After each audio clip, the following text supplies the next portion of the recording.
আপনারা সবাই জানেন আমার ভাই ওসমান হাদি, ওকে আমরা হারিয়েছি আজকে ৫৭ দিন হয়ে গেল। আমরা কি পেয়েছি?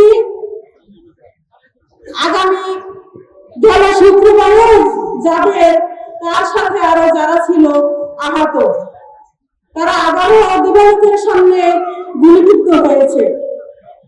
আমরা সকলেই দেখতে পেয়েছি দিবালোকের সামনে বাংলাদেশে গুলি দিয়ে মানুষকে হত্যা করা হয়। আমরা কি এই হত্যা আরো চেয়েছি? আমরা হত্যা বন্ধ করতে যদি চাই তবে কি করতে হবে আমাদের? সেটাই হলো এখানে নাহিদ ইসলামকে জয়যুক্ত করতে হবে।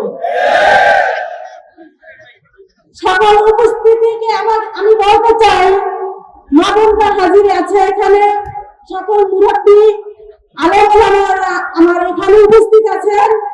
নাহিদ ইসলামকে যদি আমরা জয়যুক্ত না করতে পারি, এর চেয়ে লজ্জার কিছু আর বাংলাদেশে থাকে না। আমরা কি আজকে ওয়াদা করতে পারি নাহিদ ইসলাম এই 11 আসনে জয়যুক্ত হবে? আজকে সিরাজিয়ার মাঠে আমরা ওয়াদা করলাম নাহিদ ইসলামকে জয়যুক্ত করব শাপলা কলি মার্কায়।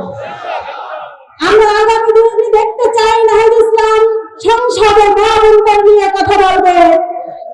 যারা ওসমান হাদিকে বিবেকের সামনে গুলিবিদ্ধ করে দেশ থেকে সরিয়েছে, তাদের বিচারের আওতায় আনবে।